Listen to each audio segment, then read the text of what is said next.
Next, we'll continue to study the life of Guru Padmasambhava. Yesterday, we discussed some of Guru Padmasambhava's experiences in seeking the Dharma.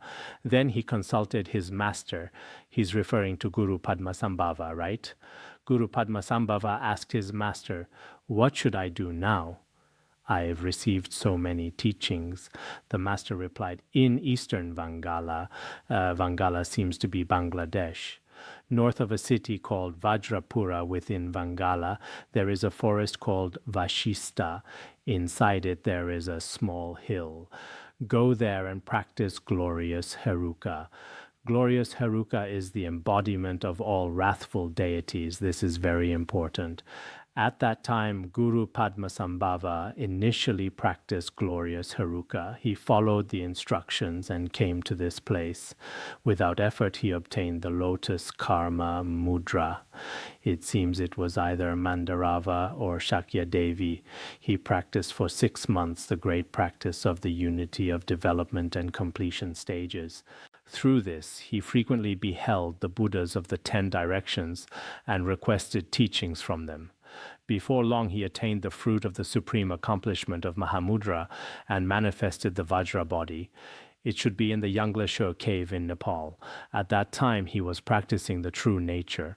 He was practicing this. At that time, some famine also appeared in Nepal. Guru Padmasambhava himself did not go. He sent a disciple to a certain place in India to rely on Prabhahasti. Prabhahasti taught him Vajra Kilas. Then this disciple brought it back. Perhaps it was this text that he offered to Guru Padmasambhava. Then Guru Padmasambhava practiced the true nature together with Vajra Kilas.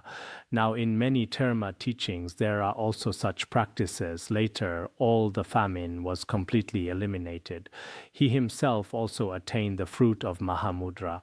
The fruit of Mahāmudrā, according to Longchenpa's other teachings, is the Mahāmudrā fruit from the 2nd bhumi to the 10th bhumi. It should be like this. He attained the fruit of Mahāmudrā. Later, Guru Padmasambhava thought, "I must now work as much as I can for the benefit of sentient beings." So in places like Terakede and others, there is a country called Tharu, kingdoms Kamarupa and Nepal, among others. All these northern places he went to. For many years, he taught the Dharma to disciples with karmic connections as much as possible. Through the alchemical elixir and life-prolonging medicines, he enabled tens of thousands of people to live longer and become wealthy. At that time, Guru Padmasambhava, actually in many of Guru Padmasambhava's Dharma teachings, the main focus is on longevity and wealth. These teachings that people really love nowadays are quite abundant at that time, including what many people like nowadays, health preservation, secrets of not aging, and so on. Guru Padmasambhava was quite skilled in these areas. Then he developed water sources in places without water. In places with too much water, he channeled the water downward. Including when he came to the Tibetan region later, he accomplished many practical things that truly benefited the people. Yes, water engineering. Now there's the South to North Water Transfer Project, many water engineering projects. Actually, when we went to Africa, we really wanted to pump some water for them. It's so dry there. So, from our perspective, it seems that Guru Padmasambhava of the Vajrayana, if we speak in modern terms, perhaps it's like Christianity, including building schools, doing charitable work, things that are truly beneficial to sentient beings. At that time, in Guru Padmasambhava's biography, he also did such things. Then in places like Tharu, Champa, and Khasya, even today there still exist the accomplishment waters from Guru Padmasambhava's time, underground springs. Perhaps there are traces of these. They all exist. In the place called Kamparana, there is a large river named Bhatti. Then regarding this large river, Guru Padmasambhava channeled about 1 day's journey and half a day's journey of water entirely into the earth's crust. Perhaps at that time he essentially created a canal. Originally there were probably frequent floods, including now at Dujiangyan there were originally Li Bing and his son. If they hadn't appeared, it said that they relied on doing various things. There are many historical accounts. But now some archaeologists have discovered that they didn't rely on other methods. They examined the Feng Shui there and buried various statues of different animals inside. For this reason, no floods appeared at Dujiangyan. When we passed through, isn't there a statue in the middle, the statue of Li Bing and his son? So back then there may have also been such methods, including when Guru Padmasambhava came to that place. The floods there were very severe. Perhaps Guru Padmasambhava truly did channel the water into the earth's crust, or perhaps he made some adjustments to the Feng Shui here, including rituals, including placing some statues. This situation is possible at that time in the southern part of Indian territory. Below he discusses some harm from non-Buddhists. Guru Padmasambhava also began to subdue them in the southern part of Indian territory near a place called Trilinga. There is the Trimala sandalwood grove. Then nearby there is a place where Lakshmana is located. There is a place called Shivastan. There a self-arisen object about a foot in size appeared, Maheshvara's genital organ. They call it Shiva's lingam or something. There are so many in India. Nepal also has many, including Bhutan, which also has such symbols. Every day the local people would slaughter large numbers of livestock for blood offerings. In this place, the non-Buddhists relied on sorcery to curse. This caused all the Buddhists to be infected with plague and suffer repeated misfortunes. Trimala was originally a good place. That place had many Buddhists, including most of the offerings for Odantapuri Monastery also came from here. Odantapuri Monastery, originally there, many of the secret mantra teachings, including Atisha, Marpa-Lotsawa, Maitrapa, all gathered in that place. Now it's not very far away, but it has all been occupied by Islam. It's now occupied. This situation in recollection of the time gone by, a dreamy pilgrimage with my guru 30 years ago, I discussed the entire process. Therefore, it was inevitable that they would suffer harm from the non-Buddhists. Just now I mentioned Odantapuri Monastery. Regarding Odantapuri Monastery, at that time it was one of the 3 great monasteries in India. Especially as the source of Tibetan Buddhism, it was an extremely important place. At its peak, there were over 10,000 monastics there. This place was basically entirely a practice center for secret mantra. Speaking of India, at that time, there were Nalanda Monastery and Vikramashila Monastery.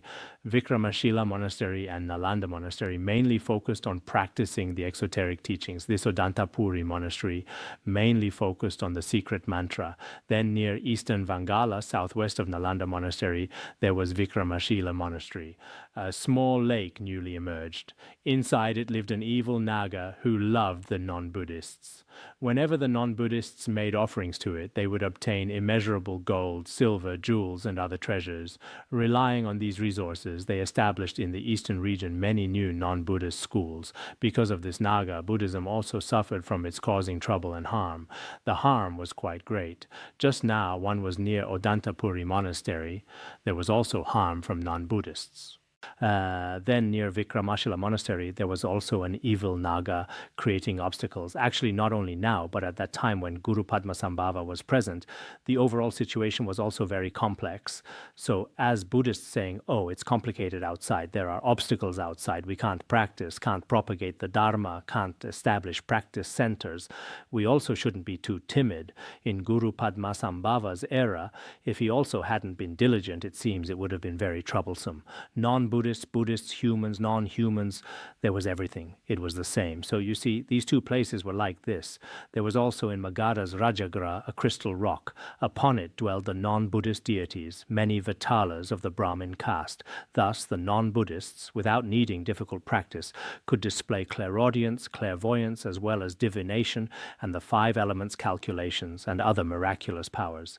This also happened At that time in Magadha, there were also such special non-Buddhist miraculous powers of various kinds. Having miraculous powers, they certainly did all kinds of things. Not long after these things appeared, Guru Padmasambhava wanted to subdue them. So at the glorious Vajra seat in Bodh Gaya, he built a practice house.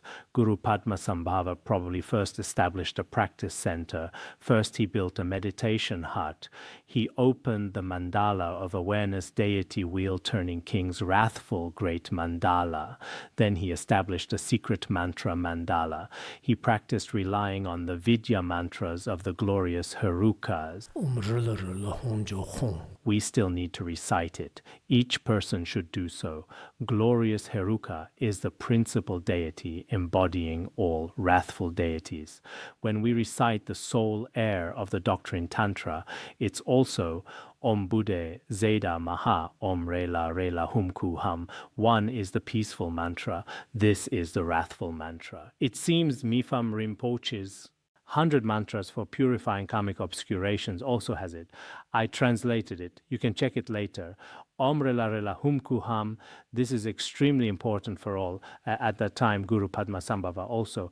Didn't he practice Heruka at the very beginning earlier? Now for all, including among our wrathful deities, when practicing, Heruka is extremely important. Regarding the Heruka Tantras, actually it's also this Tantra section.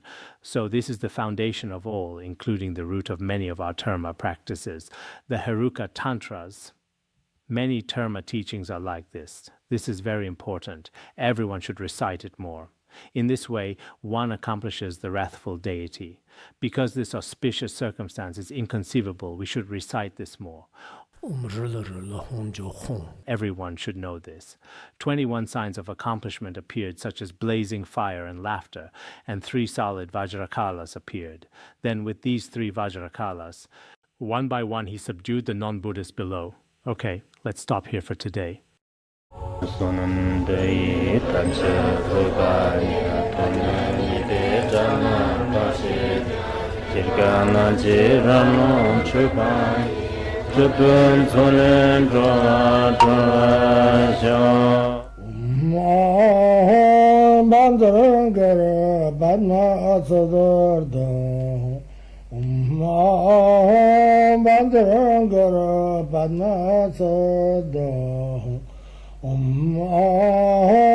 Bandharangara Padmasambhava